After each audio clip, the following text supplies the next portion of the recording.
Hello, everybody. This is AG here, and welcome to the Indianapolis Motor Speedway for the 2022 Indianapolis 250, the 9th running of this great race, and we are here at Indianapolis, Indiana, once again to run the 100-lap event here in the Haas IndyCar Series.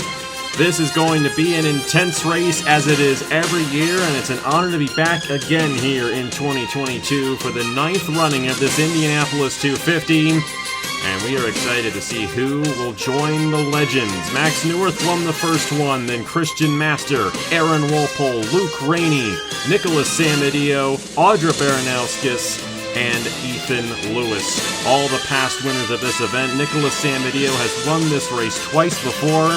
Last year, this race was won by Ethan Lewis, who starts on the pole for this year's Indianapolis 250. I'm joined alongside Micah Knapp for the call of this great race here in 2022. And Micah, Ethan Lewis there starting on the pole position. How hard is it to win from the pole position? He won this race last year. He only led 2 laps. Do you think he's going to have a good chance of winning once again here today in this year's Indianapolis 250? Well, I feel like IndyCar super speedway racing is always a constant cycle for the lead. So if you start from the lead, you're probably going to lose it pretty quick. But anybody can win this race from any position, and I think Ethan Lewis has got what it takes to get back to the front when it counts. And we'll have to see what Ethan Lewis can do today, driving for Perez Racing. His teammate finished second in this race last year, Logan Williams. And Logan Williams led 15 laps in last year's Indianapolis 250 as well. So those 2 cars on that team are going to be very strong. But starting on the outside pole here today, Zach Winkle in the number 28. He's run in this race once before, but this is the highest he's ever started here at Indianapolis. But he's on essentially a new team. The team completely switched ownership. He and his teammate Brock Nelson under the ownership of Jamison Fall now. So this is their first official race as a team here today. Could they possibly go to victory lane here in this Indianapolis 250? And then starting in the 3rd position, a veteran to this race, John Andrews, running in his 5th Indianapolis 250. He has the best finish of 6th in 2020. He starts 3rd in the number 75 for Otter Island Motorsports, and that team has had a lot of success in the Haas IndyCar Series. That's the team that won the Haas IndyCar Series Championship back in 2020 with Chase Harris. So many drivers in this race, Micah. 33 to be exact, and we had 3 drivers fail to qualify with Justin Zaidel, Chris Reynolds, and Richard Kinghart. But these other 33 drivers, what is it going to take, regardless of where they start, to win this 100-lap race here today at Indianapolis? Well, I'd say number 1 is keep it on the track. In years past, we've seen drivers wreck out too soon. You got to save your equipment for the very end so you can even be there to have a shot. We'll have to see if we do end up with any wrecks in this race. Of course, we've had anywhere from 2 to 6 cautions in this event in years past. Another thing to keep in mind for today's event is there will be pit stops. As always, a roughly 40-lap fuel window for these guys. So if we were to theoretically stay green the entire race, be a 2-stop race, but if we get an early caution, it could end up being a 3-stop race. And in years past, especially 2019 and 2020, fuel mileage came into effect. That's how Nicholas Samadio won his 2020 Indianapolis 250. He saved enough gas while the guys ahead of him did not. Anything can happen here today. 33 drivers in the field for this year's Indianapolis 250. Let's go ahead and do driver introductions for the 9th running of the NR2003 Indianapolis 250 in the Haas IndyCar Series. Starting 33rd in the number 37, Ryan Durrani Incorporated Ford in his 2nd Indianapolis 250, Eric Monaco. Starting 32nd in the number 41, Ryan Durrani Incorporated Ford in his 2nd Indianapolis 250, Trey Smith. Starting 31st in the number 80, NS Racing Chevrolet in his 5th Indianapolis 250, Igor Barreto. Starting 30th in the number 17, Thal Motorsports Chevrolet in his 1st Indianapolis 250, Brock Nelson. Starting 29th in the number 33 Northern Racing Volvo in his first ever Indianapolis 250 start, Keith Kent. Starting 28th in the number 95 Nathan Orman Motorsports Chevrolet in his first Indianapolis 250, Cole Raymond. Starting 27th in the number 22 Collins Racing Ford, driving in his third Indianapolis 250, Brandon Nelson. Starting 26th in the number 57 Ryan Durrani Incorporated Ford in his fifth Indianapolis 250, Max Anderson. Starting 25th in the 00 Dog Pound Incorporated Chevy, driving in his third Indianapolis 250, Nathan Faden. Starting 24th in the number 53 Dracoan Racing Enterprises Mercedes in his first ever Indianapolis 250, Roy Ribbleton. Starting 23rd in the number 23 Mobil 1 Grattan Autosport Honda in his sixth Indianapolis 250, Noah Clifton. Starting 22nd in the number 67 North State Racing Chevrolet in his fourth Indianapolis 250, Thomas Troxel. Starting 21st in the number 81 Dog Pound Incorporated Chevrolet in his first Indianapolis 250, Jay Knapp. Starting 20th in the number 55 Dracoan Racing Enterprises Mercedes in his first Indianapolis 250, Caleb Rose. Starting 19th in the number 18 Perez Racing Dodge in his second Indianapolis 250, Logan Williams. Starting 18th in the number 13 Wisconsin Speedworks McLaren in his first Indianapolis 250, Brian Rodriguez. Starting 17th in the number 51 Crown Ultra Racing Chevrolet in his second Indianapolis 250, Will Parrish. Starting 16th in the number 14 Scuderia Roma Alfa Romeo in his second Indianapolis 250, Joey Hightower. Starting 15th in the number 34 American Motorsports Dodge in his first Indianapolis 250, Landon Smith Jr. Starting 14th in the number 31 Northern Racing Volvo, the two-time Indianapolis 250 champion, Nicholas Samadio. Starting 13th in the number 25 Wisconsin Speedworks McLaren in his second Indianapolis 250, Angel Olvera. Starting 12th in the number 66 North State Racing Chevrolet in his third Indianapolis 250, Zachary Fitzwater. Starting 11th in the number 24 Nathan Orman Motorsports Chevrolet in his first Indianapolis 250, Reggie Fogelman. Starting 10th in the number 35 Wisconsin Speedworks McLaren in his first Indianapolis 250, Colin Krupley. Starting 9th in the number 38 American Motorsports Dodge in his fifth Indianapolis 250, Jesse Turner. Starting 8th in the number 79 Otter Island Motorsports Hyundai in his first Indianapolis 250, Brennan Wilmington. Starting 7th in the number 32 Northern Racing Volvo in his fifth Indianapolis 250, Ace Garcia. Starting 6th in the number 42 NS Racing Chevrolet in his fifth Indianapolis 250, Elijah Gordon. Starting 5th in the number 21 Crown Ultra Racing Chevrolet in his first Indianapolis 250, Gary Corelli. Starting 4th in the 02 Collins Racing Ford, their first Indianapolis 250, Scott Upton. Starting 3rd in the number 75 Otter Island Motorsports Hyundai in his 5th Indianapolis 250, John Andrews.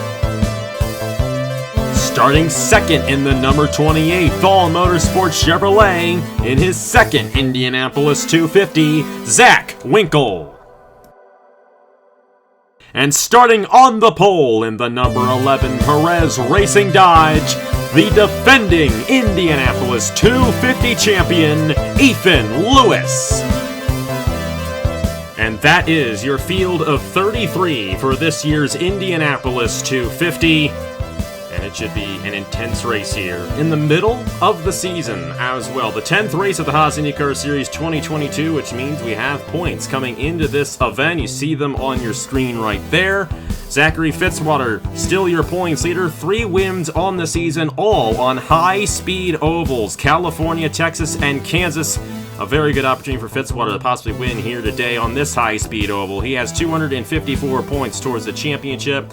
32 points behind is Nathan Faden. 36 points behind is Trey Smith, who barely made it into the show, starting in the 32nd position. Trey Smith's brother, Landon Smith Jr., is 60 points behind. And then you have Nicholas Amadeo, the 2-time winner of this Indy 250, and his teammate Ace Garcia tied for 5th in points, both 69 points behind coming into this year's Indianapolis 250. But starting on the pole is last year's Indianapolis 250 champion. His name is Ethan Lewis, who led only 2 laps in this race last year, but a huge opportunity to go back-to-back in this event. Will he join Nicholas Amadeo as a 2-time Indianapolis 250 champion here today? Alongside him, Zach Winkle in the number 28, his second Indianapolis 250, and his first with this newly formed team with their first ever race in the Haas IndyCar Series. Run number 2, the 5th Indy 250 for this driver, John Andrews, driving here as an Indy 250 only driver for Otter Island Motorsports. He's to the inside of Scott Upton in the 02. It's been a tough season for Upton, but they could easily turn their season around with a race victory in this Indianapolis 250. Another Indy 250 only driver, Gary Corelli, was fastest in single car qualifying on Saturday. Will he get a race victory in his first ever start? And our last winner here in the Haas IndyCar Series, Elijah Gordon, starts to his outside.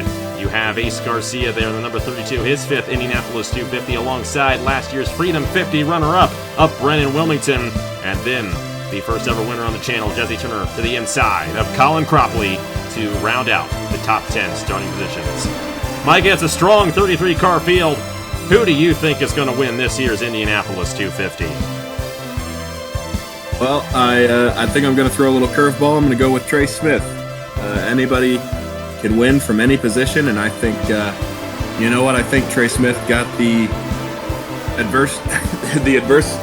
adversity out of his system. Sorry for the stutter there. He's got the adversity out of his system, much like I do, and I think he's going to be in victory lane at the end of this race.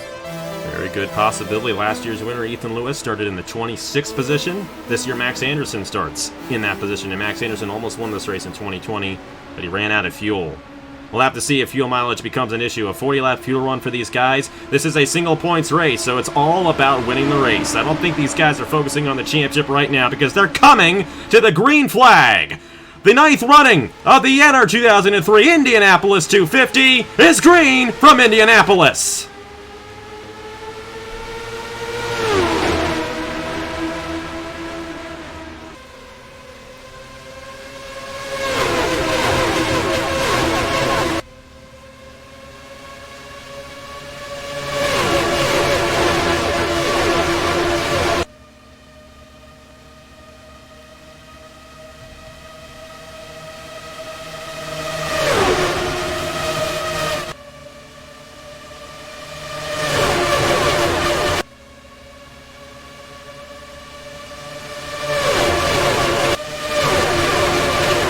They're side by side, coming to the yard of bricks for the first lap. Ethan Lewis has the bonus point towards the championship right there, and 3 wide for the race lead. They got to be careful coming off the corner, and that, my friend, was about as close as it gets without them wrecking. Gary Corelli forced it in there, 3 wide, and he's going to take the race lead away from John Andrews here on lap number 2.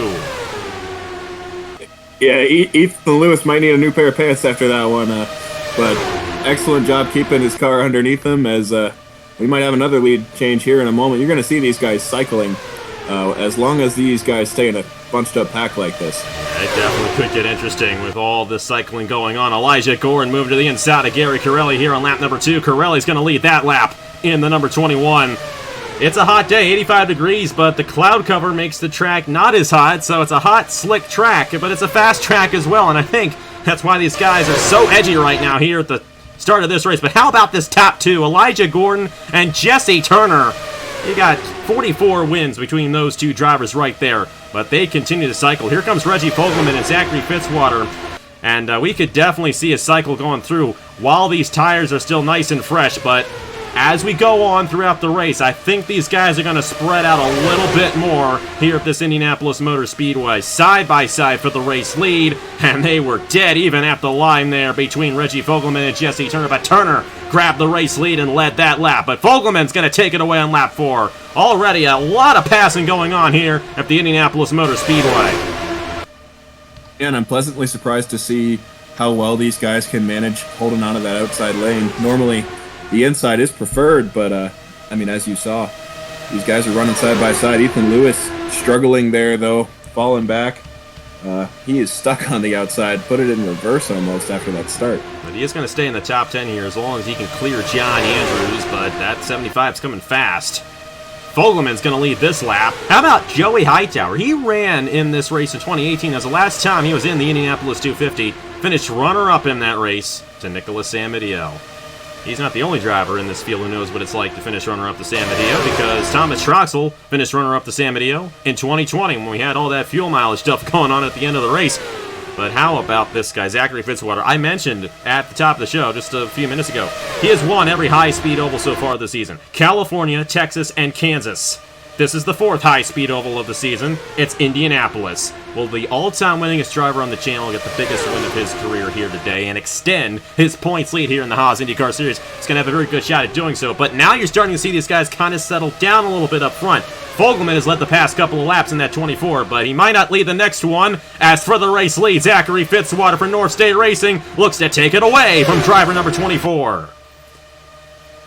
Yeah, and I think just from this performance alone, Fitzwater is easily a championship favorite. I mean, he's had the speed all year on these ovals, and he's about to lead his first lap today in the Indy 250. How about Joey Hightower, John Andrews, a couple of Indy 250 only drivers, but a couple of experienced Indy 250 only drivers at that. They're moving their way through the field right here to the inside of Fogelman. Fitzwater will lead this lap, but Hightower is coming here in the number 14 for Scuderia Roma, one of the few teams in this race that only has one car in the event.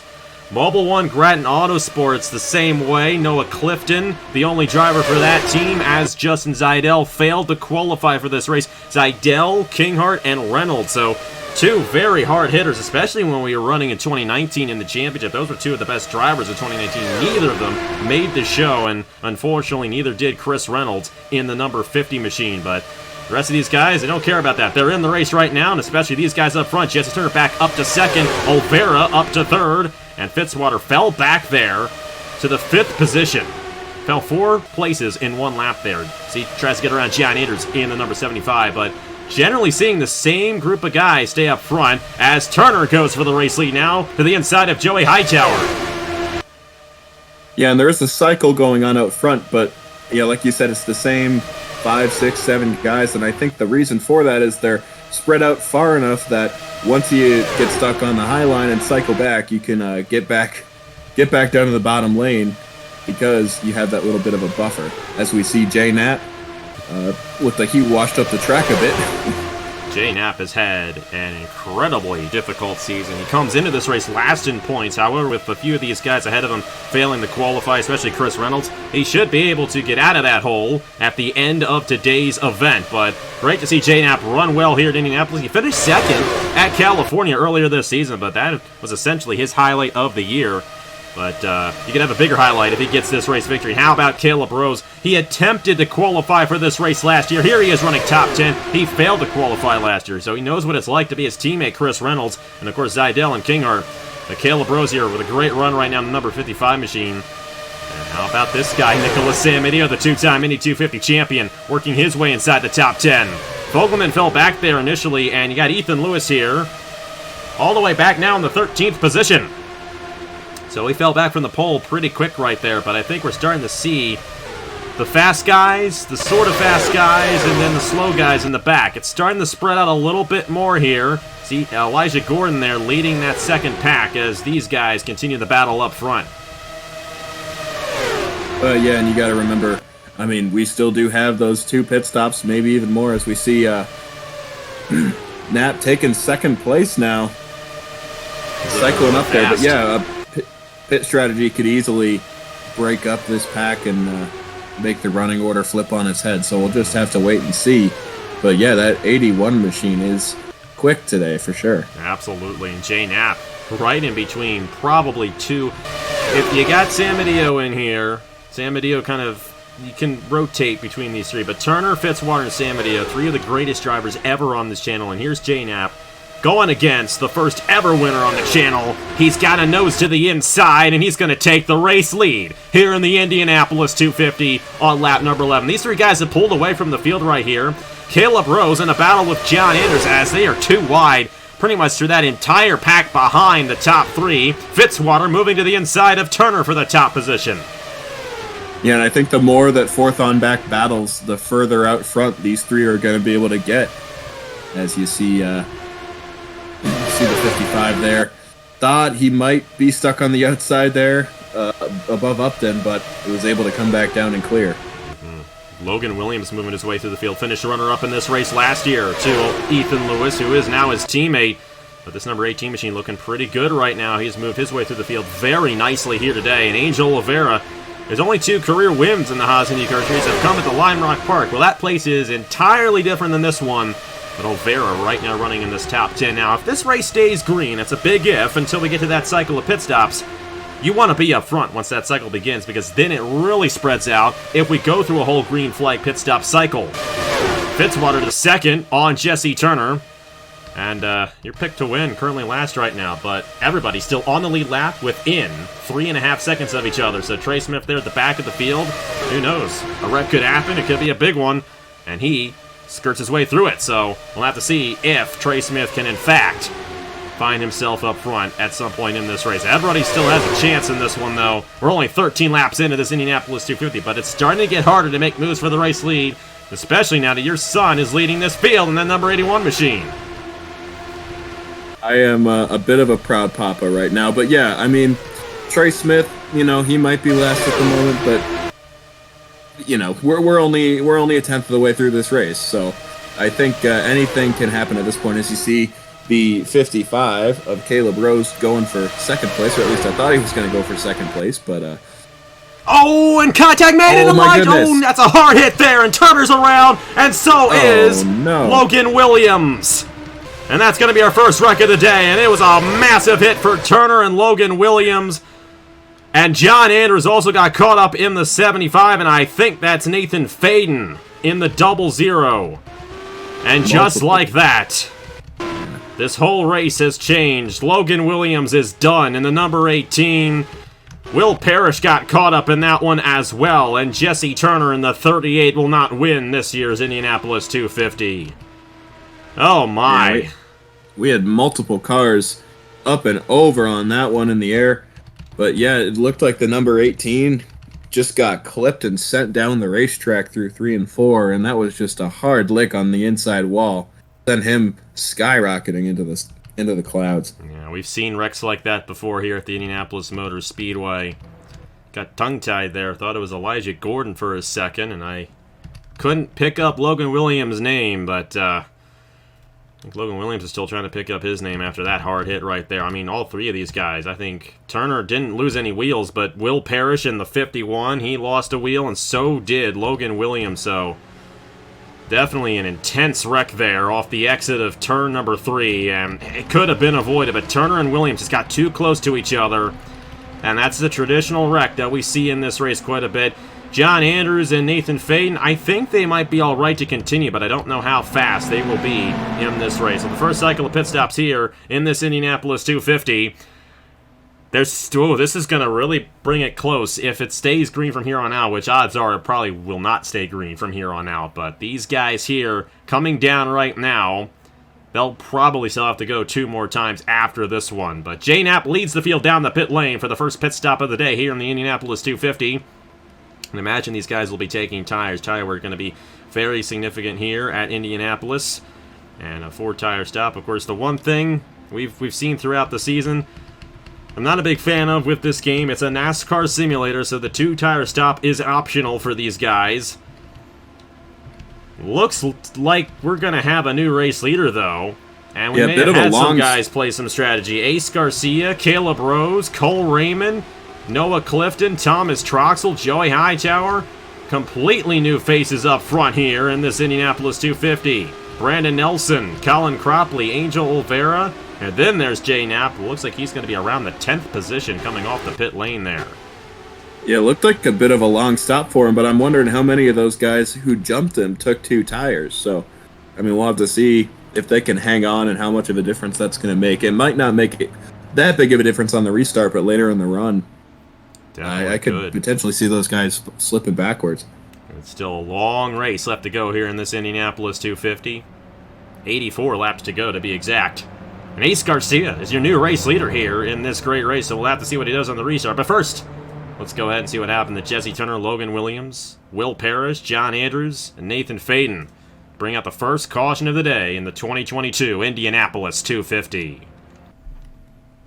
And you see right here, Jesse Turner was hitting that inside, and just as Micah has been saying, just slid right up. And I felt like right there they could have avoided it, but looking back at it, there was no way that was going to happen. Logan Williams hard into the inside wall, and we see this almost every year, this exact wreck. John Andrews just barely got clipped there by Turner, and then Turner went flipping, and I know Will Parrish is going to come in here soon. Right there, ran right into Logan Williams, and then, Nathan Faden, the 0-0. Yeah, just could not go anywhere there. Tough break. Thankfully, only 5 cars involved, and I think 2 of them are going to be able to continue here. But runner-up last year, Logan Williams, is going to be much further down the field this year in the Indy 250. And tough break for Nathan Faden, who came into this race second in points. He'll probably lose a little bit of ground, considering both Fitzwater and Trey Smith are still out there on the racetrack. And you see here from Faden's perspective first, and you see, wow, that was a vicious hit there with Logan Williams and Will Parrish.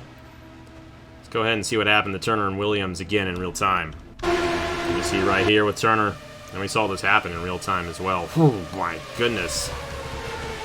Should have focused on Logan Williams there. We'll do that. And focusing here on the 18 of Logan Williams. And this is not Williams' fault. That was Turner sliding up into him, and then right there, that's a massive shot from Will Parrish. Faden rode the wall. Faden's actually going to be able to continue, I do believe, but he rode the wall right there in that 0-0 machine, and Turner ended up getting hit again there. It's a violent accident off the exit of turn 4. Hopefully we'll not see anything else like that today, but we're still early on here. About 85 or so laps to go in this Indianapolis 250. Anything can happen. Let's go ahead and get to the restart. A few guys stayed out right there. Actually, no. Everyone came down. But it's shuffled like crazy. I think Ace Garcia is your race leader here from the Indianapolis Motor Speedway. Let's get to the restart here in the Indy 250. We are back here at the Indianapolis Motor Speedway after that vicious crash between Jesse Turner and Logan Williams. Will Parrish getting caught up as well. Nathan Faden and John Andrews got caught up in that accident as well, but they are both on the lead lap. But unfortunately, look at this. We may have an issue on another 20-time winner on the channel. Of course, Jesse Turner got caught up in that accident, a long-time veteran. Same with Elijah Gordon, who almost won this race in 2016. He is down low, and it does not look like he'll be able to continue. An issue on that 42, but no smoke is trailing that car, so it may just be a tire issue, so it may not fully be done yet for Elijah Gordon. But we'll check in on that in a moment. A tough break for the Grand Prix winner. But either way, fuel strategy. Pit stop shook up the entire field. We now have Ace Garcia leading the field in the 32. Caleb Rose, Cole Raymond, Noah Clifton, Thomas Troxel. He's come close a couple times. Maybe this is his year. Joey Hightower, Roy Ribbleton, his first ever start on the channel there in 7th. Brandon Nelson, Colin Cropley, and Angel Olvera, the top 10 as we come to the restart here at the Indianapolis Motor Speedway. Lap 19 of 100 in this Indianapolis 250. Pace cars down, we're back underway.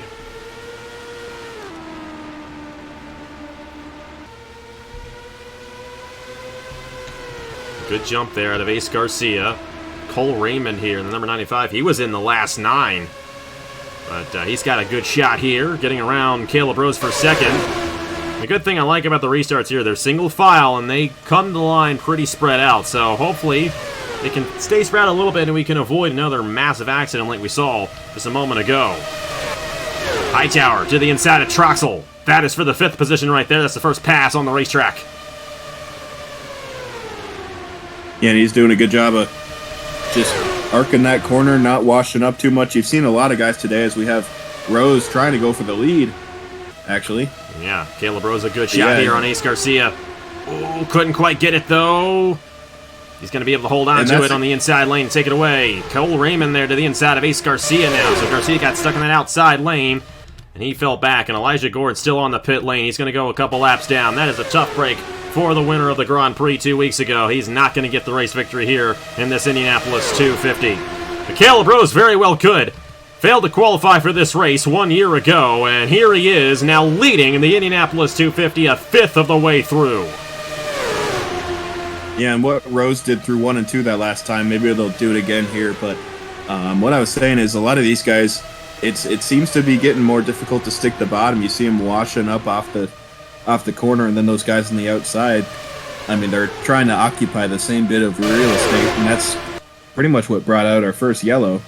As you see the 95 thinking about it, but thinking better, as now we got pass for second, maybe. Ace Garcia to the inside for the 2nd position. Roy Ribbleton going to go to the inside, and Noah Clifton there. Clifton has a lot of experience compared to a lot of these guys he's racing with right now. Of course, Ace Garcia does as well, but Clifton, no other driver except Nicholas Sambidio has been in more Indianapolis 250s than Noah Clifton that are running in this year's race. Of course, this is Clifton's 6th running in this great race, and we'll have to see if he can finally go to victory lane. But he's stuck in that outside lane right now. Jay Knapp coming back through the field here. Remember, he took 4 tires. That may be giving him a bit of an advantage right now as he's cutting through this field very well. Landon Smith Jr. behind him there. And that's 37 of Eric Monaco. Started last in this race. And right behind him is his teammate, Max Anderson, who almost won this race at 2020, like I mentioned, ran out of gas coming to the white flag, and that gave Nicholas Sambidio the race victory. Will Max Anderson have a shot at getting redemption here today? How about Dracoan Racing Enterprises? Their other driver, Chris Reynolds, failed to qualify, but right now Owen Miles' team is 1-2 with Caleb Rose and Roy Ribbleton. And Caleb Rose doing an excellent job here after he missed last year's race, holding on to this race lead. Troxel looking to the inside of Brandon Nelson, cannot quite do it. Brandon Nelson's first ever start on the channel was this race 2 years ago in 2020. Yeah, and Caleb Rose, he's been up in the top 5 all day. Looks to have just a great car underneath him, but Ribbleton right on his tail at the moment, and he's going to peek it to the inside through turn number 4. Ribbleton to the race lead, maybe. He's got a good shot here. A little close right here between Colin Cropley and Ace Garcia. But they keep it together for the time being, and Brandon Nelson also going to hit the inside of Caleb Rose right there for the 2nd position. He's not going to quite have the nose on Roy Ribbleton, but how about this? First timers, if you mentioned that 2020 race, that was Brandon Nelson's first ever start, but also Thomas Lipscomb was another driver that was his first ever start as well. And Lipscomb led over 30 laps in the race, but they didn't have enough fuel. Like Max Anderson, both Brandon Nelson, Thomas Lipscomb, they were battling with Mitchell Henderson. Near the end of that race, as the 3 of them, they had pulled away from the rest of the field. They did not have enough fuel to make it to the end, and they couldn't quite get it. But Brandon Nelson knows what it feels like to be that close to winning this race. And Nelson is looking to the inside of Roy Ribbleton for the race lead, and he's not going to be able to get it entering turn number 1 quite yet. But I tell you what, that's about as close as you can get to not spinning out that 53 machine. Caleb Rose holding on to 3rd, and then you got Thomas Troxel and Landon Smith Jr., last year's Freedom 50 winner, here in the 5th position. Yeah, and sometimes when you're out front and you're not in somebody's slipstream, that causes you to burn more fuel. So, I mean, staying out front, it might feel fast, but it might not pay off later on if you're out there for too long and you let everyone else behind you save more fuel. But yeah, that 22 car right on the back of Ribbleton. Look at what Caleb Rose did there, and you were mentioning this. He kind of went a little high entering turn number 1 to get a better arc into the corner. maybe close in on these two guys battling for the race lead, but it seems like Nelson's having a bit of trouble getting around this 53 machine, and we possibly have hit the point in this race where it might be difficult to make a move for the race lead.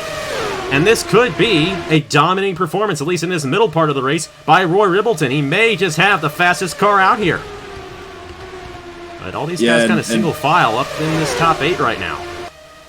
And those two tire stop guys, though they might have lost a few spots, I mean, if they net gained and now it becomes more difficult to pass, I mean, that was a great call. Because, I mean, now it's going to be more difficult for the people behind them to take advantage, even with their 4 tires. But yeah, these top guys have really strung out. And I'm seeing a lot of these guys are just having trouble ringing it around the bottom. The very, very bottom. Obviously, they're not running the true high side. But, like, right there, Ribbleton, just slightly higher than normal.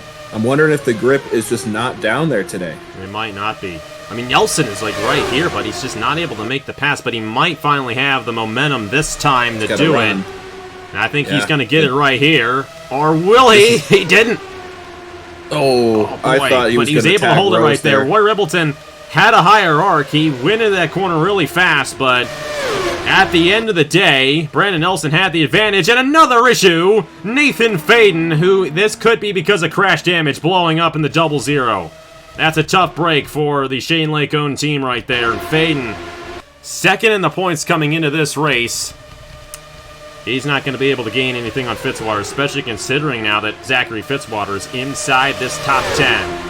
I don't know if Nelson's going to lead a lap, though. Here comes Ribbleton to the inside. He's going to lead lap 28. Yeah, and all these guys battling up front has allowed as you see the 22 slipping back, he must have. He really lost just gotten out of the throttle for a second there, but yeah, he is. And the yellow's back out again.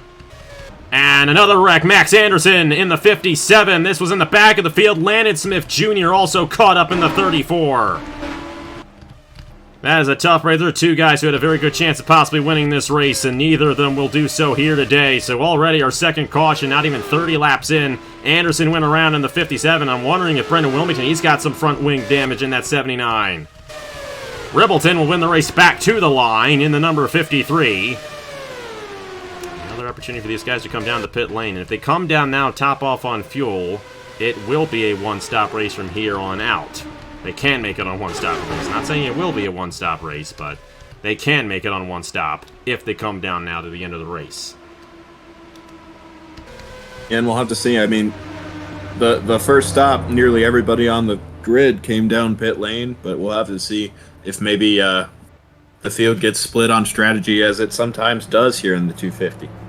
It definitely happens a lot. Came into play in 2020, 2 years ago, when Nicholas Amadio won the race.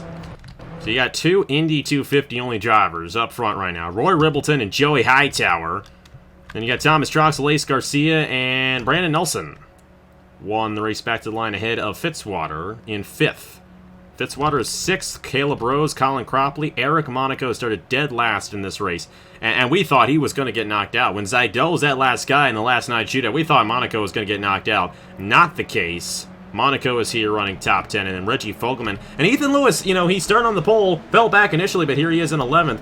But I think we may be seeing what you were talking about right here. This is going to be interesting. So a split strategy. Roy Ribbleton will be coming down the pit lane, but Joey Hightower, Zachary Fitzwater, Reggie Fogelman, and a lot of guys in the back staying out, trying to gain some position. We saw how difficult it was to pass during that run right there. And I'm wondering if these guys are like, hey, let's get the track position now. These guys, is probably going to be another caution, and we'll all get back on the same cycle again. Roy Ribbleton in the 53 leads them down the pit lane. I think it's also important to point out, I think a lot of these guys may have only taken 2 tires or no tires under that last caution, so some strategy playing out once again here. But Roy Ribbleton will not be the race leader once we get back to racing here in the Indianapolis 250.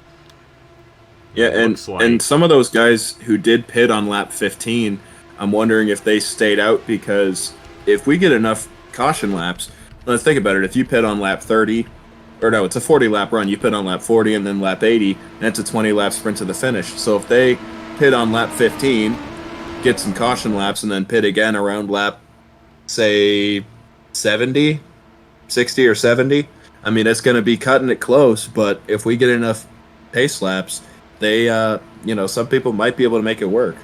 I mean, 5 laps is a long time around here, but I'm wondering if some of those guys some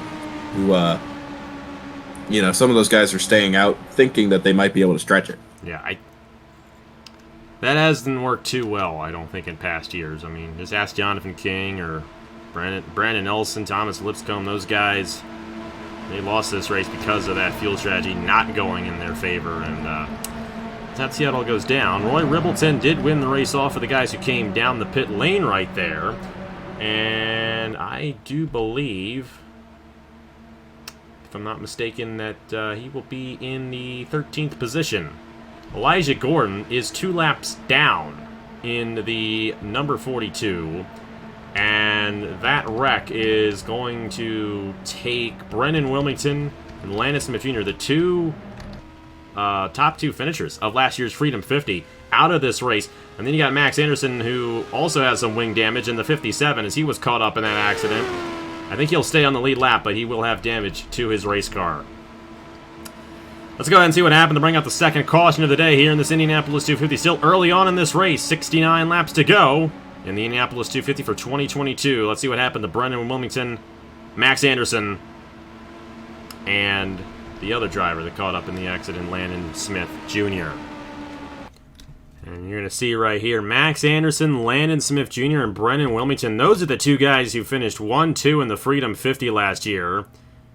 And you see, just like with Turner, just hit that inside, and they could have avoided it here. They actually bumped into each other, and then Wilmington came back up on Landon Smith Jr., and then Max Anderson there in the 57, nowhere to go. And Wilmington, I think he's going to get taken out from this one. Same with Landon Smith Jr. in the number 34 machine. Kind of hard to see really what was going on there, but Anderson rode the wall there. Another wall rider in this Indy 250. It's a common occurrence in this race. Brendan Wilmington, Landon Smith Jr., and Max Anderson all involved in that one. Thankfully, that was all that occurred. Just a 3-car incident this time here at the Indianapolis Motor Speedway. We'll follow here with Brendan Wilmington in the 79. Yeah, it's a squeeze right into turn number 4. Tough break for all those guys involved, and Landon Smith Jr. especially, because got a lot of high hopes coming into this race after he won the Freedom 50 last year. It's not going to be an Indy 250 race victory for him. We'll go on board with somebody. Let's see what Max Anderson saw in the 57. On board the 57 of Max Anderson. Bit of a sideways view of what happened in front of him. So he rode that wall right there as Wilmington and Smith Jr. got into him. Well, if you guys stayed out on the racetrack, let's see what they do on the restart here in the Indianapolis 250 for 2022. We are back here at the Indianapolis Motor Speedway. We had 12 drivers stay out there on the racetrack under that caution. Joey Hightower, Zachary Fitzwater, Reggie Fogelman, Nicholas Samadillo, Brian Rodriguez, Angel Olvera. There's your pick. Trey Smith inside the top 10. Brock Nelson in the 17. Jay Knapp, Gary Corelli. I believe the 80 machine may actually... No, he is Igor Barreto there in 11th. And then Scott Upton in the 02. Elijah Gordon is a couple laps down. And then you got Roy Ribbleton, the first driver, who came down the pit lane. What do you think those guys who came down are going to do here on this restart? They got a lap car and 12 guys to pass, but do you think they're going to cycle to the front?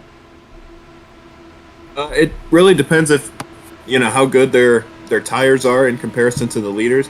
I do know one thing, these guys who stayed out last pit on lap 15, so they should be coming down around lap 54 or 55.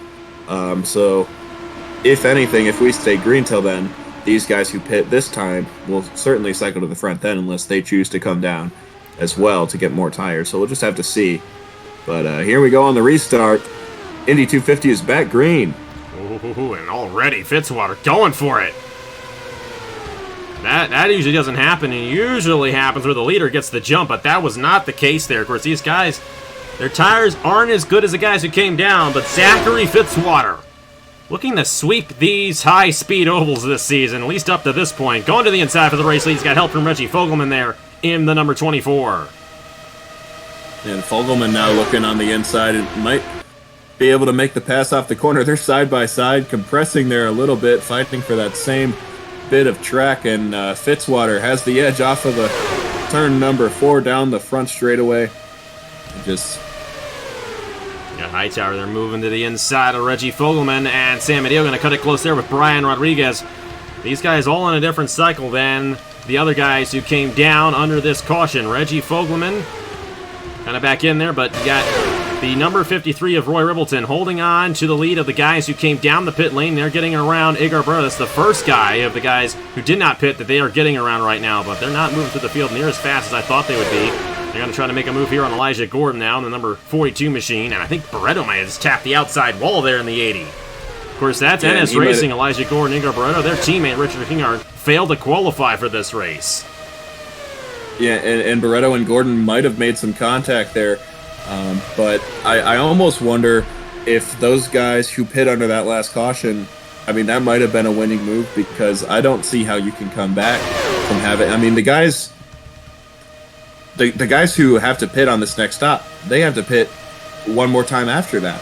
They will. They will. I think they're, so these guys, they're hoping Ribbleton, for is a slightly long green flag running in a caution and everyone comes down. I think that's what they were all thinking was going to happen. And I think they're all red cars. Top 5 are all red cars. Hightower back to the inside of Fitzwater. You got Rodriguez and Trey Smith started 32nd in this race to the inside of Sam Medeo there for the 4th position. But Joey Hightower went back to the inside for the race lead. The tire were definitely significant on these guys, so the passes are definitely a little more difficult than they were earlier on in this race. Rodriguez also going to move to the inside of Fitzwater there for the 2nd position. He's going to be able to take that 2nd position away. This would be a huge win for Rodriguez. Really haven't talked about him too much in this race, but it'd be his first career win if he were to pull it off here today at the Indianapolis Motor Speedway. And Trey Smith definitely would love to gain some points here on Fitzwater heading into the rest of the season in the championship. I'm sure Trey Smith's focus is getting this race victory, but passing Fitzwater probably going to make him feel pretty good right at this point with 37 laps in for this Indianapolis 250. Yeah, this would be a great way to secure your first win. As there's my pick, Smith, although he thought he was going to wash up to the outside there. These cars are just, I mean, they're jolting a lot off the corner, and it's giving me a little bit of anxiety as we see the number 13 trying to go for the race lead here down the back straightaway. Gonna send it up the inside of 3. Andrew Williams' team, Wisconsin Speedworks. They got all 3 of their guys in this race. They've already won a race this season at Lime Rock with Angel Oliveira, and now they're leading the Indianapolis 250. Here comes Trey Smith, though, on the 41. Winner at Riverside earlier this season. He's looking for his 2nd win of the season in the Haas IndyCar Series in the Haas car for Ryan Arani Incorporated. And here he is. Started 32nd. Now he's 2nd. He's got one more position for the race lead. Reggie Fogelman's up here as well in the 24. Great run for him as Trey Smith goes to the inside for the top position. Oh, and they might have touched, and if they didn't touch, you couldn't fit a piece of paper between their tires. But yes, Trey Smith, last to first, doing an excellent job today in that number 41 machine. We're seeing a lot more single file now than we did earlier on in this race, and I think the tire wear is coming into effect. But at the same token, Ace Garcia, Roy Ribbleton, they came down the pit lane. They're 11th and 12th. They have not moved up hardly at all. And then there's a big gap down to Eric Monaco, Zach Winkle, Noah Clifton. All these guys except for Igor Barretto. Igor Barretto did stay out, but he's falling back. But all these guys here, they came down the pit lane, and they are not anywhere near the front pack here. As we had another pass for the race lead, Reggie Fogelman. I just said, haven't seen as much double wide as we did earlier on. Well, look at this. They're double wide pretty much all throughout this top pack. And Fitzwater back to the inside for the race lead. And, sometimes I think these guys can hear us over the loudspeaker. They think maybe it's getting a little bit boring, time to put on a show.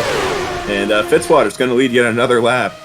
He might just be the favorite to win this race. Of course, it's all going to come down to strategy. And all these guys don't quite have the fuel as some of the other drivers do, mainly Ace Garcia and Roy Ribbleton there. And Hightower and Sam Medeo got really close to each other off the exit of turn 2.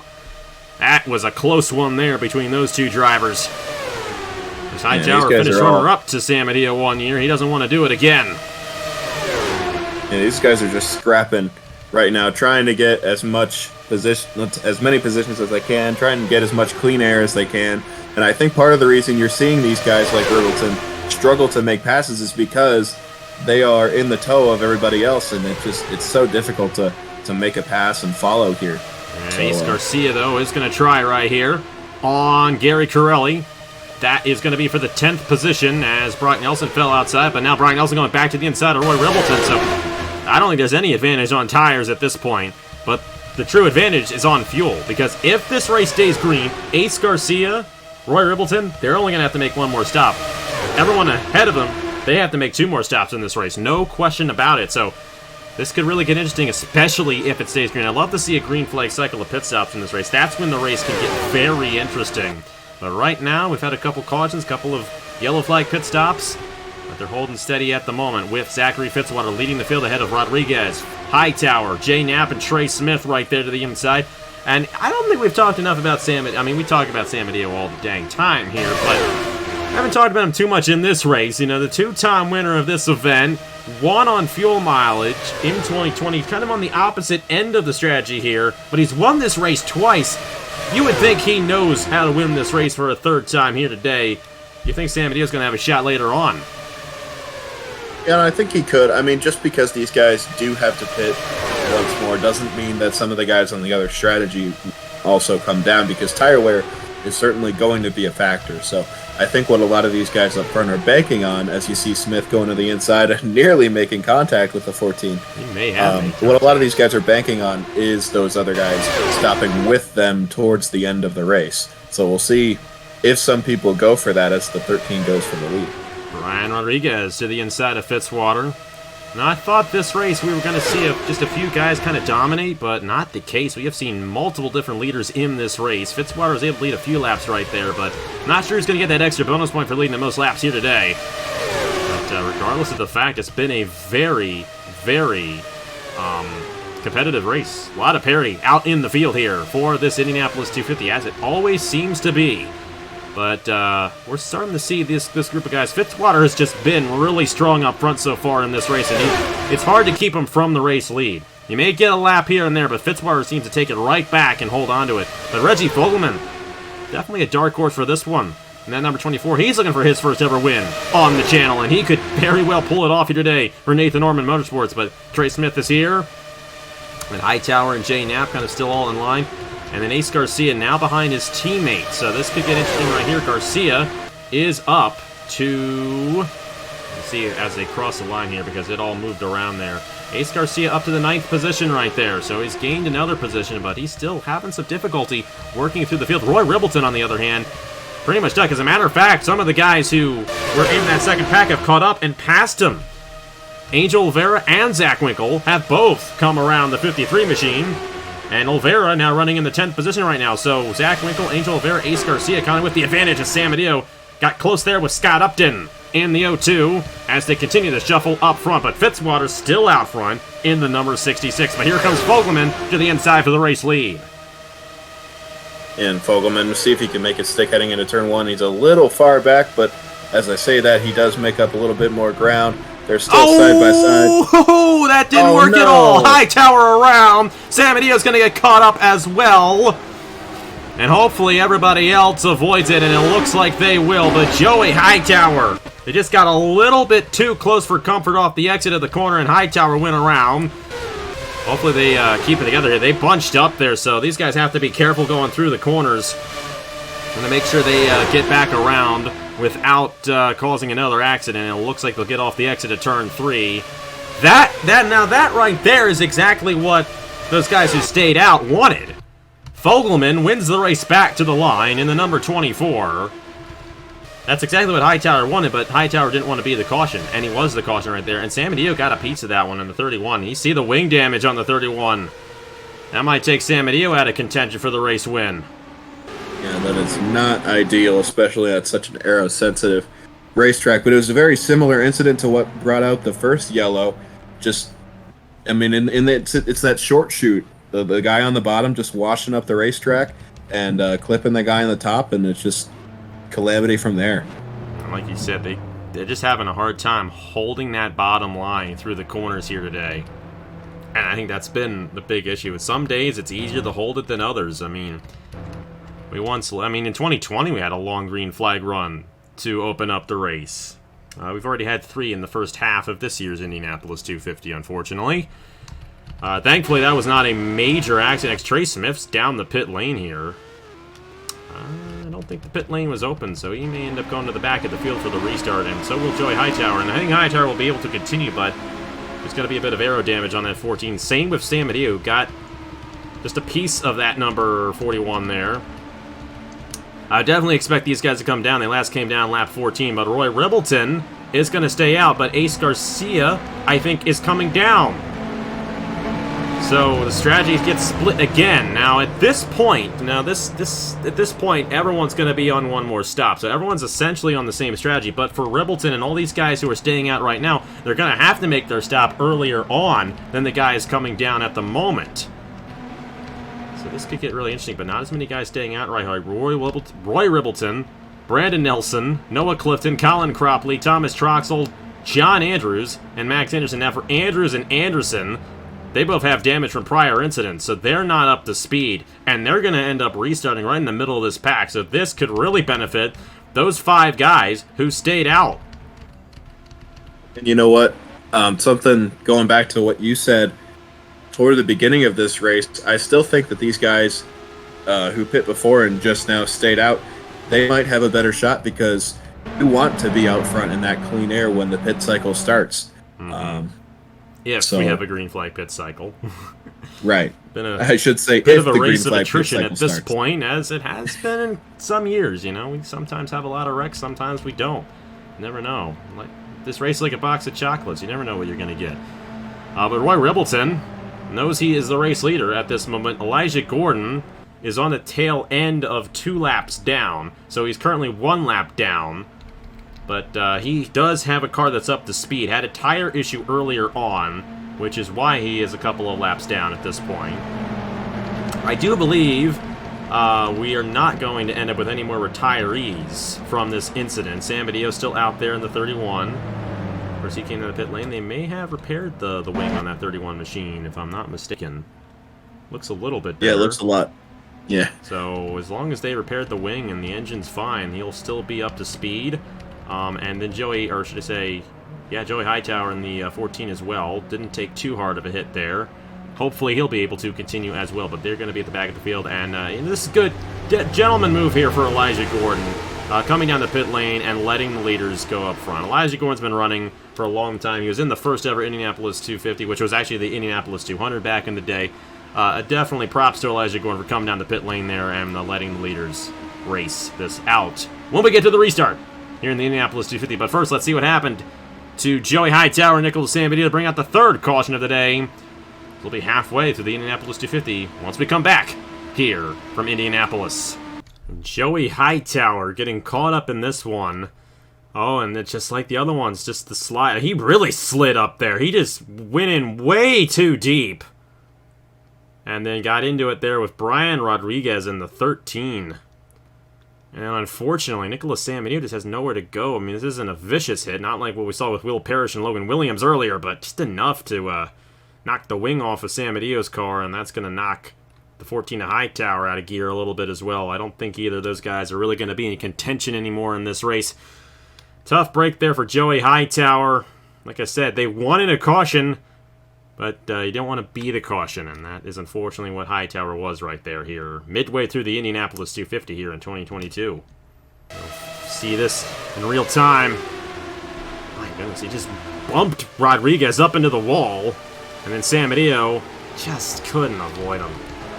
Thankfully, that was all, and everyone else avoided contact with the number 14 machine, but that could have been a lot worse. Well, at this point, everyone can make it on one stop. Roy Ribbleton there is going to have to make his stop a little bit sooner than the rest of the field. We'll see what he does on the restart. We'll see what they all do on the restart here in the Indianapolis 250 in 2022. We are back here once again at the Indianapolis 250 2022. We are now officially halfway through this race.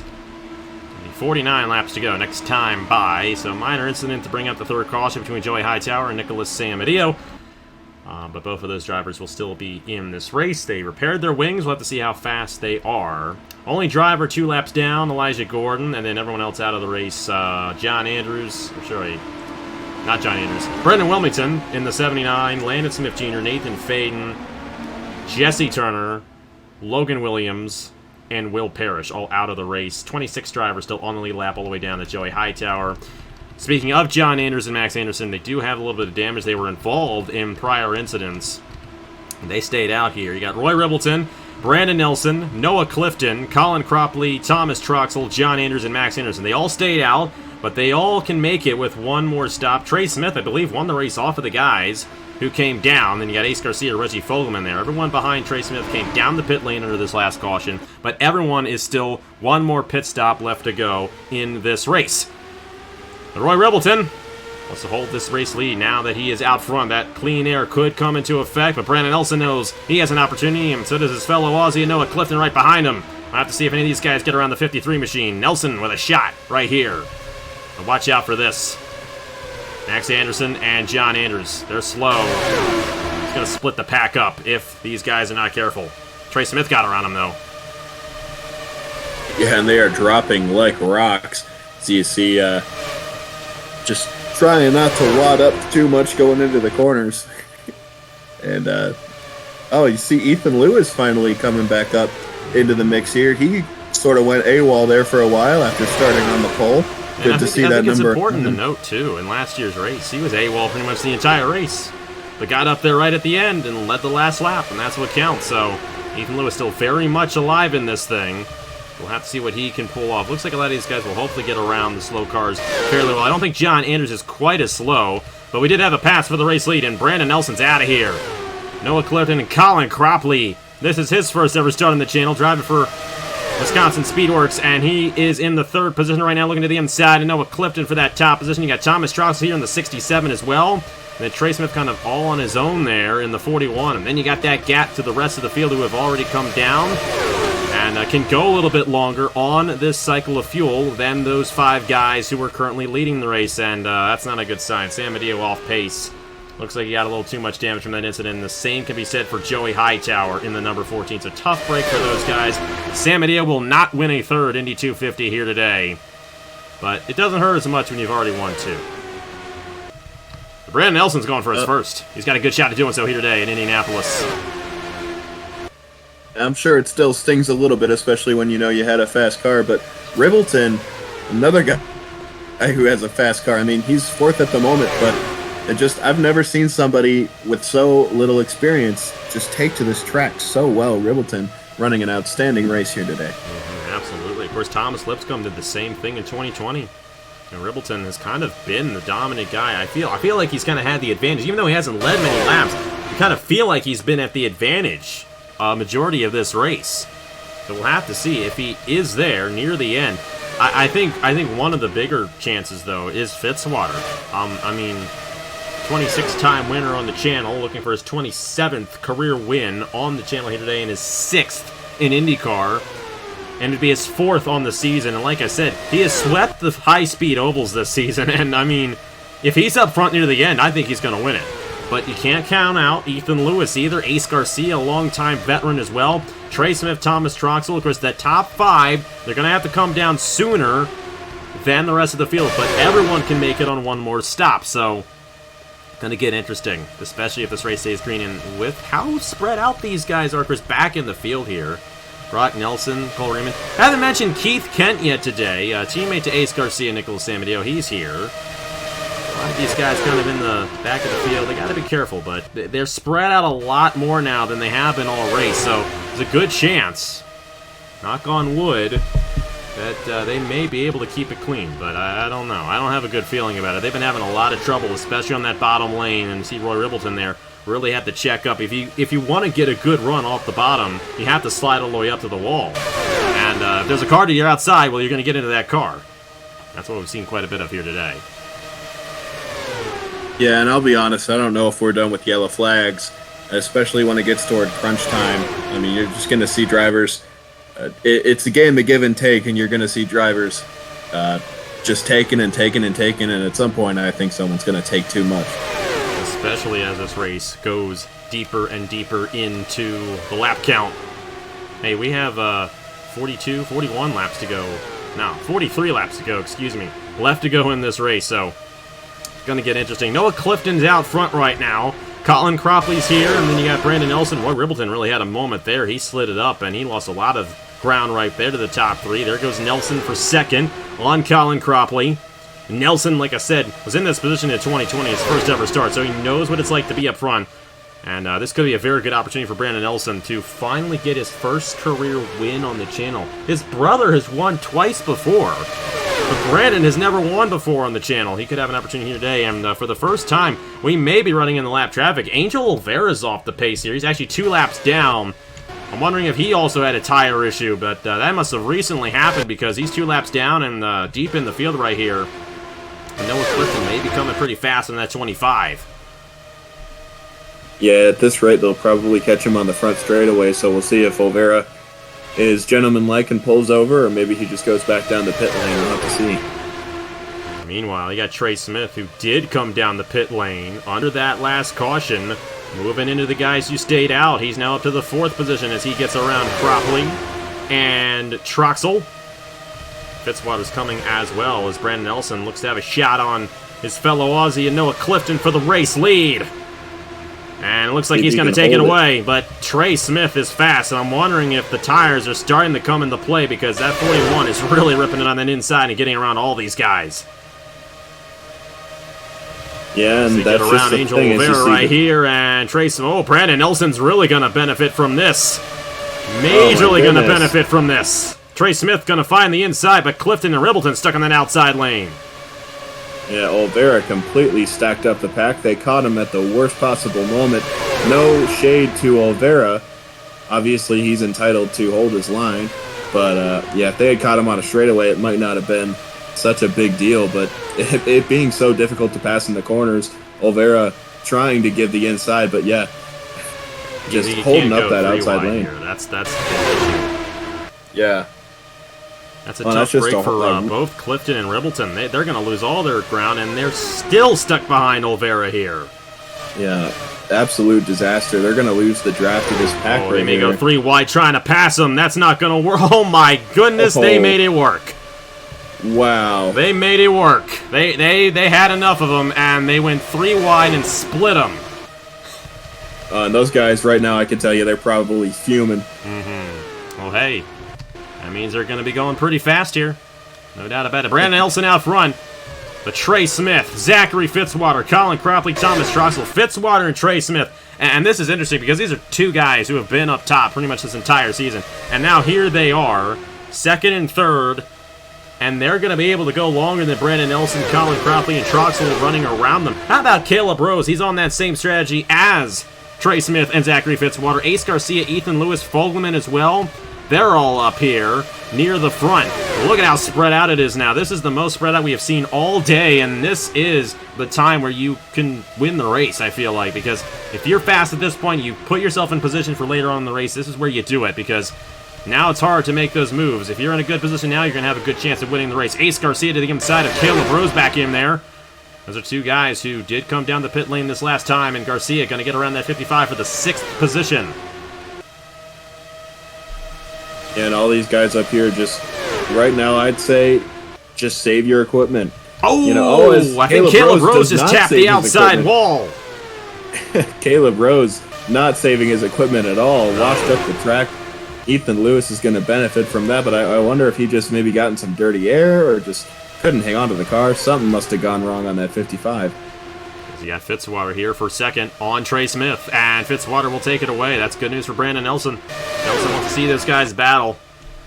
Now, the thing is, I think what Nelson doesn't want to see is this race staying green. I think Nelson wants to see a caution right now, because if a caution comes out now, everyone comes down, they're good to go to the end. And if that happens, that's going to even out the strategy for the entire field, and Nelson leading this race could be in position to win if that happens. But once he gets to his pit stop, he wants the race to stay green because then it will cycle through. So, kind of playing with fire right there with that strategy. But it's very possible that that 22 machine and those 5 guys who stayed out, Colin Cropley, Troxel involved in that as well, and then Clifton and Ribbleton all on that strategy, will have to come back down, or will come down here within the next few laps. But Fitzwater and Trey Smith, they can kind of go a little harder right now because they have more fuel in the tank. Yeah, and it's always a toss-up, you know. I mean, no matter what strategy you're on, things change in an instant, as we've seen. And I mean, another yellow comes out, all this strategy is thrown out the window, like you said. So, I mean, a lot of these guys have no idea what's going to happen. So you can only really make decisions based on what you know, and just pray to God that it works out for you. We'll see how it all works out as they get around Joey Hightower here, who was caught up in that last accident, has some wing damage, a bit off pace. These guys single file, which should not be too drastic for the top three. And they will all kind of stay in line with each other now that the field is spread out the way it has. I mean, this is, at this point, maybe the longest green flag run we've had in this race. They're still very racy back in here. Scott Upton, Keith Kent, Zach Winkle, Gary Corelli. These are guys, you know, who are still very much in this race. Cole Raymond, Brock Nelson, Eric Monaco. But everybody else, I feel like, is, you know, has had issues. I mean, you got Eric Monaco there, pretty much the last guy with any shot. Igor Rose a bit off pace there in the 80 machine. Jay Knapp has had issues. He's down to 21st now. John Andrews and Max Anderson, they're both off the pace from prior incidents, and Nicholas Sambadio as well. Hightower just went a lap down. So, you know, we're starting to really, you know, close the field down. There's only a few guys really left, I think, if this race stays green especially, who are going to have a chance at winning this race. But one of those guys who's right up there is Zachary Fitzwater. And like I said earlier on, if he's going to be up front near the end of this race, I think he's going to win. But we'll have to see. Yeah, he's just been such a strong contender as he's going for the lead, speak of the devil. But yeah, they just have these fast super speedways figured out over there at that team, and it really shows just how dedicated they are to IndyCar racing here on the channel. As you see, he's going to take the lead heading into 3, and he's going to clear. Going to go to the inside as well for second. Zachary Fitzwater, he was up front in the second running of this race. There was also an Indianapolis 200 at the time. But he was battling with Christian Master, who eventually won the race, and Lewis Stevens, in a 3-car battle pretty much the entire race. Well, that's what it is right now, and Fitzwater looking to gain some redemption from what happened to him there in 2015. I mean, nothing really happened to him, he just didn't win the race. So he's got a shot at getting it here today, 7 years later. But Trey Smith wants to gain some bit of points in this championship, but obviously wants the Indy 250 win as well. And he's going to move to the inside for the race lead there, with a little bit of help there from Brandon Nelson. Yeah, and these three up front, it's like a clown juggling. I mean, one lap, one's in the front, the next lap, someone else is in the front, and they just keep like jockeying and trading positions back and forth. And I mean, they've broken away, so they can do that without losing too much time. They got so 1.6 seconds on the rest of the field right now, too. Colin Cropley, Ace Garcia, and Thomas Troxel there. Ace Garcia on the same strategy as Trey Smith and Zachary Fitzwater. But you're right, they just keep on cycling. It looks like they're going to let Brandon Nelson stay ahead right there. And then you got these guys. This group of guys kind of starting to close in. Ethan Lewis, Caleb Rose, Reggie Fogelman, Noah Clifton. And at some point here, as they last came down, what was it, lap 30? So they're going to have to come down here very soon, because they're at 40 laps right now. They can't make it too much longer before they're going to be peeking down the pit lane here. And their hope is that the race stays green to the end, and they cycle back through. And that will get really interesting if that's the case. But you got to be careful not to wreck here for the race lead. You almost saw that earlier on in the race in the second lap. These guys are getting pretty dicey, despite the fact that it's only the three of them. They're inches apart through every corner, and they're just not giving each other any sort of slack here, as Fitzwater is able to get himself out to a bit of a lead now that Smith and Clifton are battling a bit. We still don't have any of these guys coming down yet. Of course, with that caution period. Oh, there, Clifton's down. Clifton's the first one. Sorry, the 22 is Nelson, not Clifton. So Noah Clifton has already made his stop.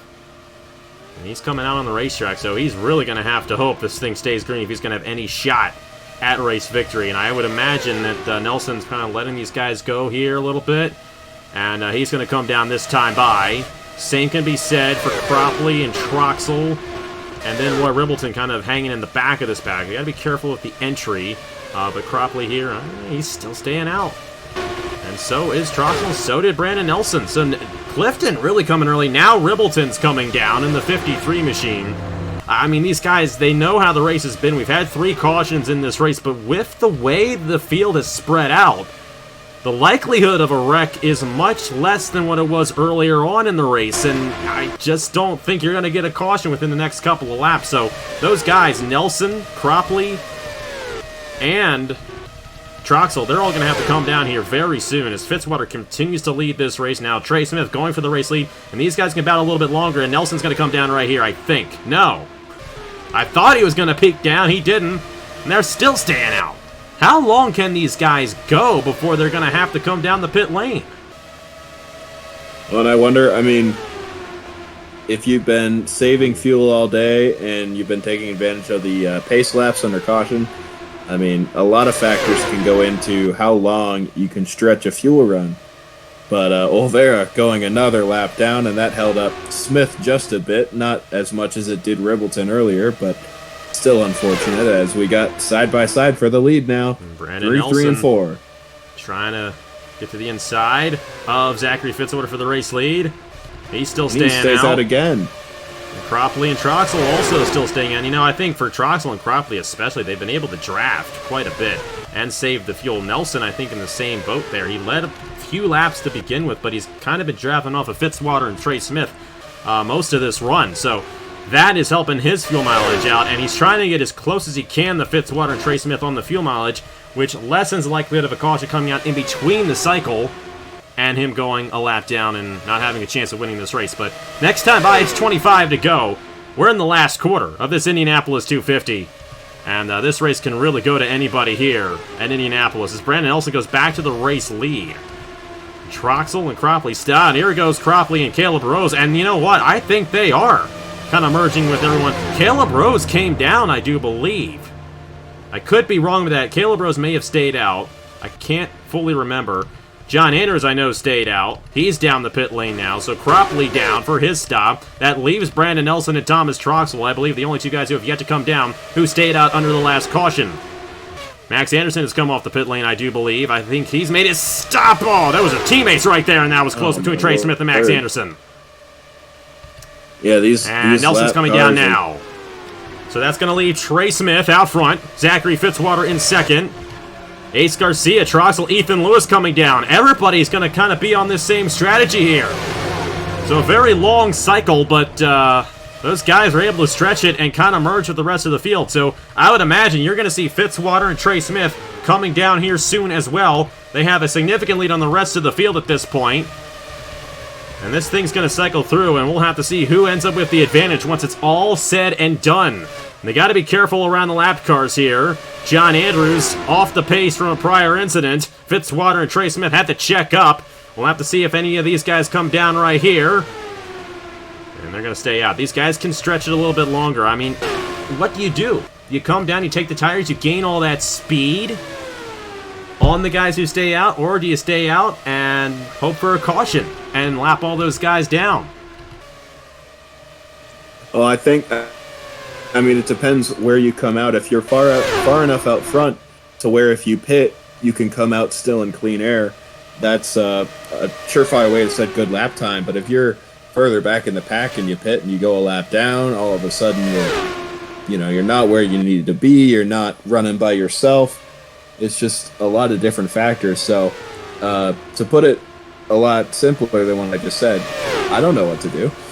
I'm glad that I'm up here in the booth and not piloting one of these machines. No, not at all. Reggie Fogelman's still out there. You got Upton, Brock Nelson currently inside the top 5. Keith Kent in the 33. I mean, talk about a dark horse. Now all these guys still have to make a stop. Zach Winkle, Rodriguez, Gary Corelli as well. Colt Raymond has come down the pit lane in the number 95. Now, I think once it's all cycled, I mean, there's Brandon Nelson. He is miles ahead of Ace Garcia and all these other guys who had already made stops. Clifton there, Cropley, Ribbleton, Ethan Lewis, Caleb Rose. Caleb Rose is actually nowhere to be found in those guys. I'm wondering if Caleb Rose had an issue on his pit stop. Oh, he's actually, no, he doesn't have wing damage, but still, that 55 way off the pace. He must have had a terrible pit stop. But well, and I think Rose made a second stop. I think Rose has stopped 4 times. Yeah, he might have had an issue in that 22 machine, unfortunately. Now they're closing in on Nicholas Samadeo here. Fitzwater and Trey Smith They're trying to put as much as they can on this field so that when they come down, they will have a bit of a cushion between them and the rest of the field. They got 3.2 seconds on on Reggie Fogelman right now. I just don't know how well it's going to work out for him. We have 12 drivers on the lead lap right now. Sam Adio just went a lap down. Sam Adio will still have to make another stop in this race. But Brandon Nelson a lap down because he has made his pit stop.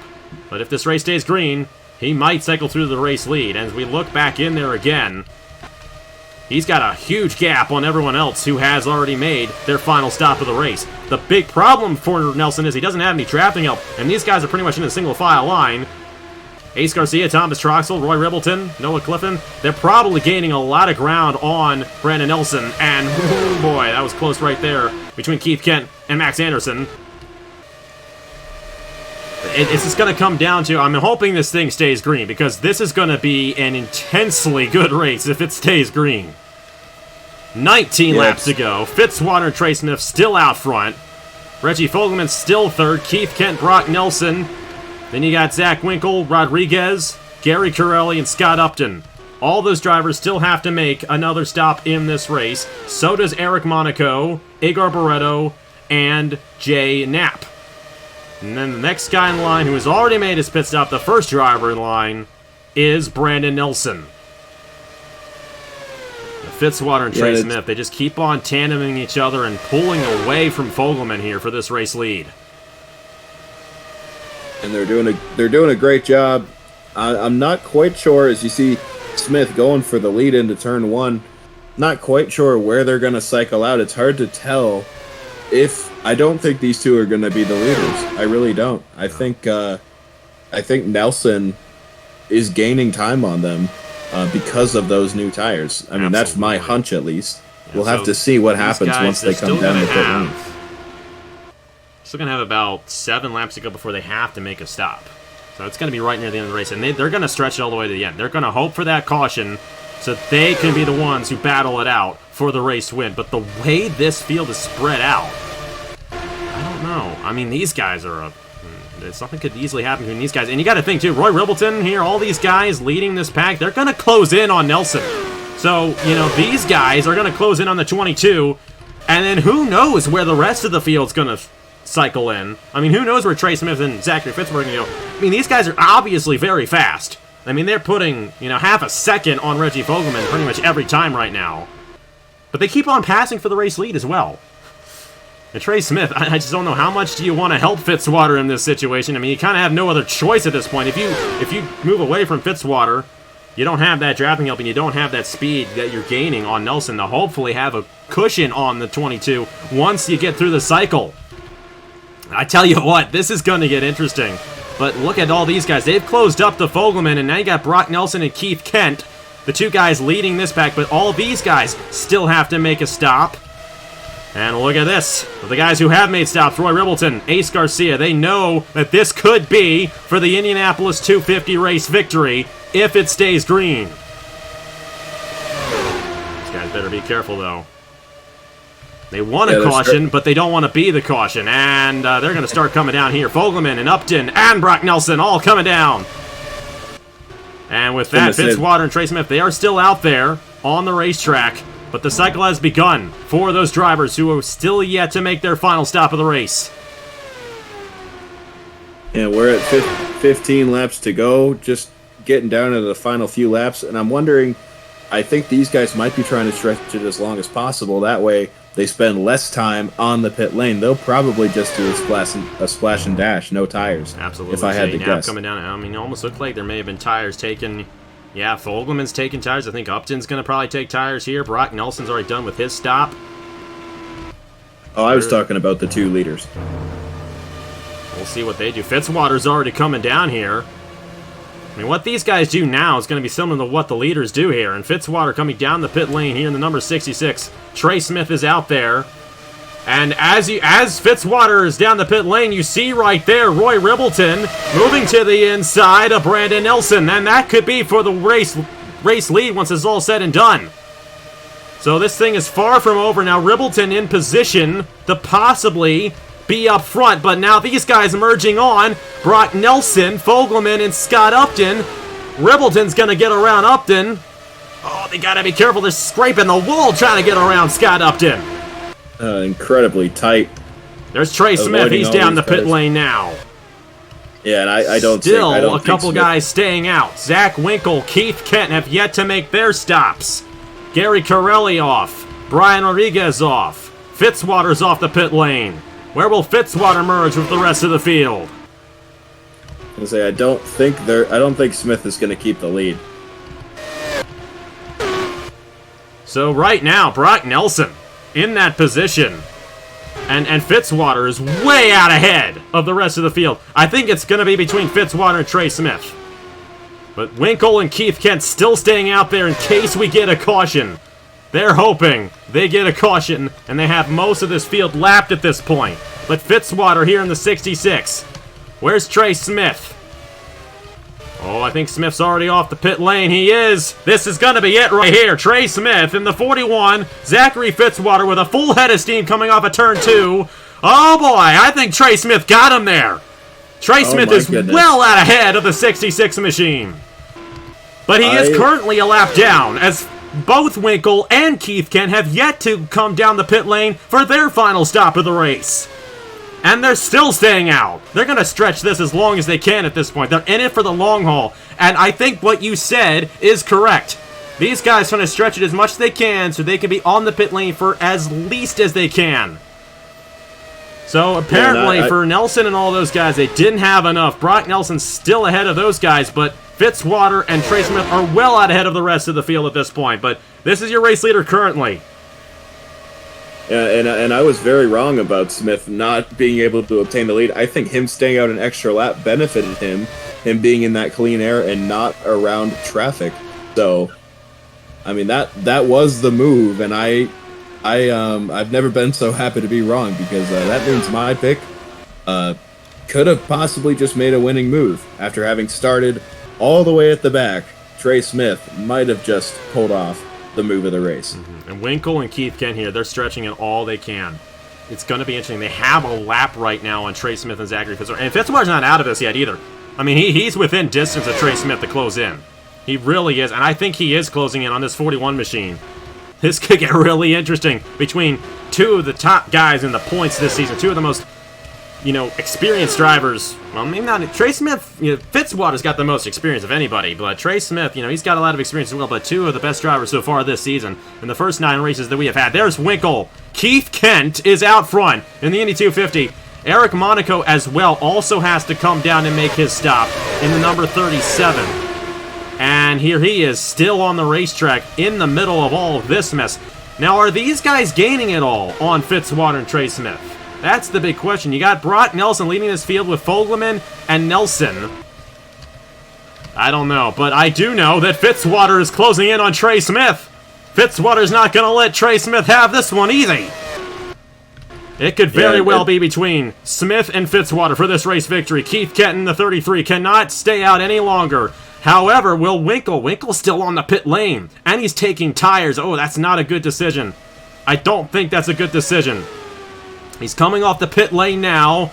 Here's Trey Smith and Zachary Fitzwater. They're going to breeze right past Winkle. So Keith Kent's the last one. You also have the 28 machine of Winkle. He actually cycled through there. So Winkle's already down. And then the 37 of Eric Monaco. And I think Monaco has also come down the pit lane as well. And he has. So Monaco is down. This is the win battle. The battle for the win in this Indianapolis 250. It's going to come down to 2 drivers, Trey Smith and Zachary Fitzwater, or will it? Keith Kent in the 33 is coming off the pit lane now. Will he gain the speed? No, he won't. He just got passed. As, speaking of a pass, for the race lead, Fitzwater to the inside of Trey Smith. They're side by side with 8 laps to go in the 2022 Indianapolis 250. Who would have thought that this race would have gone green the last half of the event after what we saw in the first half? This thing is far from over, though. Trey Smith is not going to let Fitzwater have it easy, but Fitzwater going for his 4th win of the season, his 27th career win on the channel, and the biggest win of his career. But Trey Smith also going for the biggest win of his career. Back to the inside with 7 to go, excuse me, here in this Indy 250. Yeah, and it's incredible to see just how close these two have stayed to each other, despite having pitted on different laps and taking just completely different approaches to the pit cycle. So, I mean, it's a testament to both of these drivers that they've been able to make it work, and I mean, they're going to have to earn this race victory, either one of them, and they're not going to give an inch, I can tell you that. Not at all. I actually, you know what? I think these guys may still have a shot.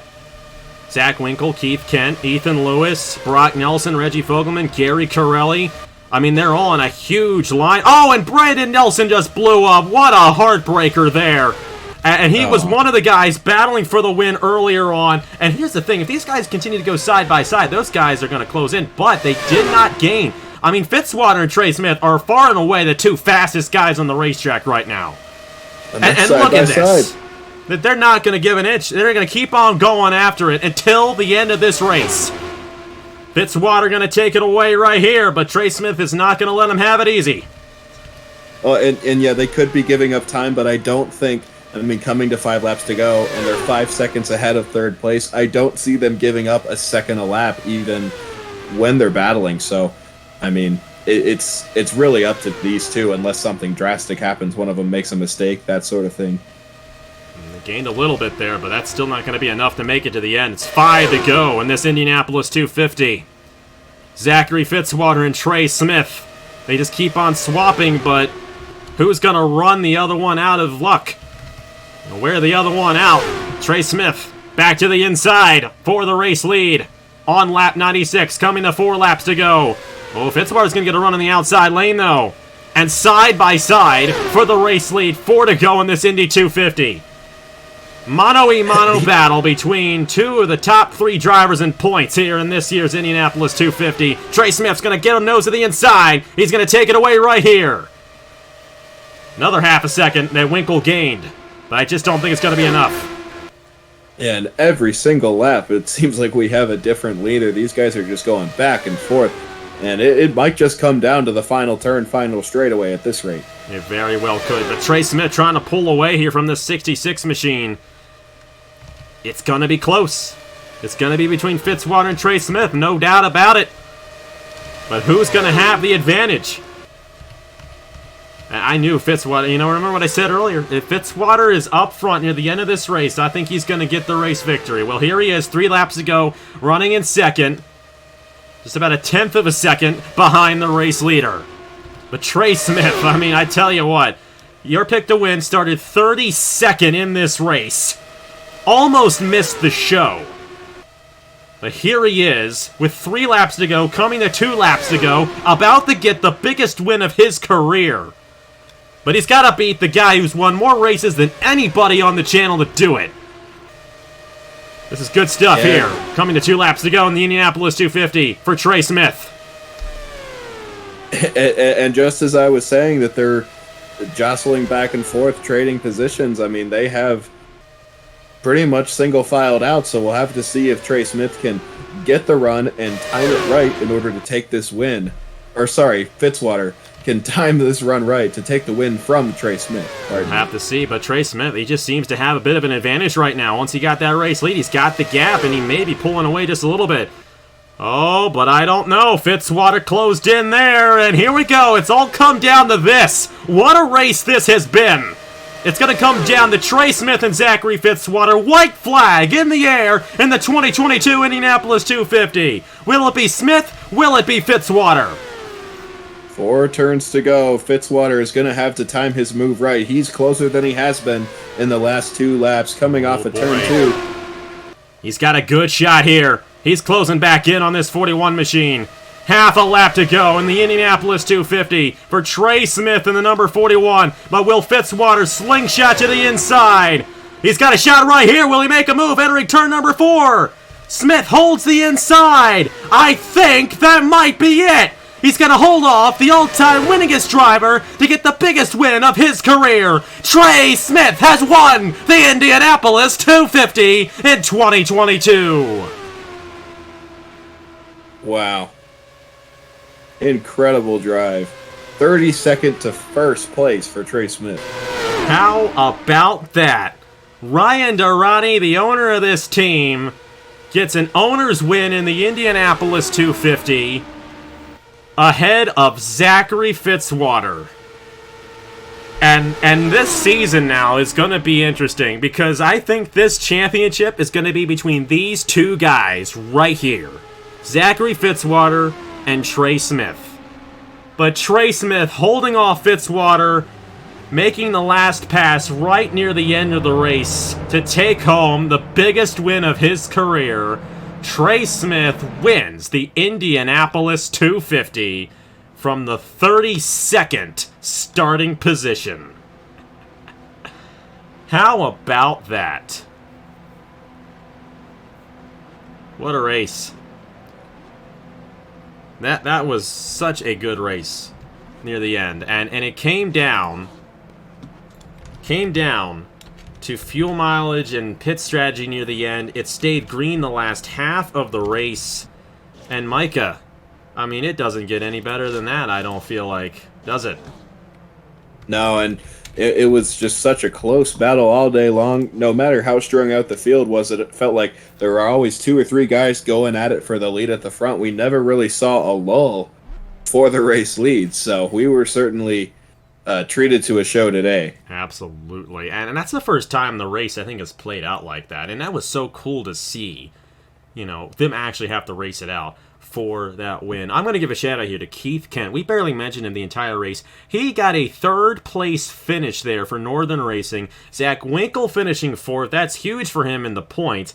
Gary Corelli, who was fastest on Saturday in single car qualifications, with 5th. Reggie Fogelman, Ace Garcia, Noah Clifton, Roy Ribbleton, and Ethan Lewis. 2 top 10s in a row for Ethan Lewis after he won this race a year ago. 20 drivers finishing on the lead lap. Jay Knapp there finishing 20th. Last driver on the lead lap. Sam Medeo, John Eaters, Max Anderson all caught up in incidents that kept them off the pace. Elijah Gordon, Joey Hightower, Angel Alvaro also had issues, but they all finished. And then Brandon Nelson right at the end. We thought he could have a good shot at winning this race, but it turns out that the strategy really did go to Trey Smith and Zachary Fitzwater right there, staying out and having a shorter pit stop, and they just bolted ahead of everybody else. Now, if there were like 15 laps to go in this race when they came off the pit lane, Keith Kent, Zach Winkle, Gary Corelli, those guys probably would have caught up, but that did not happen. Trey Smith going to get this race victory here in the Indianapolis 250. No doubt the biggest win of his career. 2nd win of the season here in the Haas IndyCar Series, but Fitzwater is still going to be the points leader because he finished 2nd, but my goodness, man. Thoughts on this race? I mean, do you think we're going to see something like that tomorrow? I mean, we're both going to be there. Hopefully we see something like that tomorrow in the real F-Indy 500. Yeah. I mean, last year it was Castro Neves and Palou duking it out pretty similarly to Smith and Fitzwater. So, I mean, we were treated to a good race today. No reason we can't be tomorrow. But even if it's not, it's still the greatest spectacle in all of racing. So just being there is going to be an experience. Absolutely. My first time going to the Indy 500. I've been looking forward to this for a long, long time, and this was a good prelude to all of that here for this year's Indianapolis 250. The 9th running. Next year's going to be the 10th running, so looking forward to that one. I mean, it's hard to believe we've done 9 of these. But hey, that was a great race. Thank you guys so much for watching. And I don't know what else to say. I mean, I really liked the way that race played out. And I will preface that we started this race initially, and they wrecked on the 2nd lap. And then they wrecked again on lap 10. I'm like, I'm not doing this. We're going to redo it. Didn't change a thing. We obviously saw the wrecks that happened earlier on. I'm like, this thing's going to be a wreck fest. We're going to have 6 cautions. That caution there between Joey Hightower and Nicholas Samudio was the last caution with the last 50 laps without a caution. That is the longest green flag run to end an Indianapolis 250 ever. And it was cool to see it play out the way it did there. And Trey Smith gets it done here in this year's Indianapolis 250. We'll make a final thoughts on this race. And what are you looking forward to the rest of the season? We're now halfway through the Haas IndyCar Series 2022. Trey Smith, Zachary Fitzwater, top 2 in points heading in the Road America 2 weeks from now. How are those two guys going to duke it out for the rest of the season? Well, both of them definitely have the momentum, especially after today finishing 1-2 and being first and second in points. It's definitely going to be between them. I mean, there might be a few other guys coming into contention, but the battle between Smith and Fitzwater is definitely going to be exciting. No doubt about it. It's going to be a great season to finish out the season. Not sure if we're going to top it from this race, but what a race, what a battle. I'm looking forward to seeing how it all goes down here in the next couple of months. Hey, another thing coming up too, Wall Pro Series, Hers Dash Series, kind of the new unofficial replacement to the old Cup Series that we used to do. That'll be coming up here soon as well. I'm hoping I did the sign-ups last night. I don't know. Me and Michael were hanging out last night, so maybe I didn't do them last night. Maybe I did them Thursday night. I don't know. But at this point, in the time you guys are seeing this race, the sign-up should be done for the Wall Pro Series, and we should be ready to go at Daytona here in just a few days, hopefully. So hopefully you guys see that soon. Looking forward to that, and looking forward to seeing how the rest of this season goes here in the Haas IndyCar Series. Well, Micah, thank you so much for joining me and hanging in there with me. That was a little frustrating at the beginning, but take a look at the rest results right there. Thank you so much for joining me, and hey, do it again next year for the 10th running. How's that sound? I'd be honored, and it was an excellent race. Thanks for having me. You're very welcome. Well, hey, thank you guys so much for watching. Huge thanks to all you guys who sign up and still do this. And I know past year on this channel and with all this stuff has been all over the place, but it's been great to do this race again. And it was just an awesome race. I mean, what else can I say? It's just great to be able to do this with you guys still. And hey, I don't plan on stopping. We don't do it as much anymore. Gotta manage my time, but it's still great to do this. I mean, this was the only thing we did during Indy 250 week this year, was the stuff for the Indianapolis 250, the qualifying, the practice. We didn't do anything else. But hey, I think it was all worth it. We had a great finale to this Indy 250 week in 2022, and we should have a great season here in the Haas IndyCar Series. I'll stop talking, let you get to the rest of your Memorial Day weekend. Trey Smith is the 9th winner, or should I say the 8th winner of the Indianapolis 250, but the winner of the 9th running of this great race. He joins Nicholas Samadio, Ethan Lewis, Audra Baranowskis, Luke Rainey, Aaron Walpole, Christian Master, and Max Newirth as Indy 250 winners. And he will always be known now as an Indy 250 winner here on this channel. Thank you guys so much for watching once again. On behalf of Mike and App, here are the points for the Haas IndyCar Series after 10 races. We'll try to do better the next time. I think we did pretty good here today, though. And on behalf of Mike and App, I will see you guys later!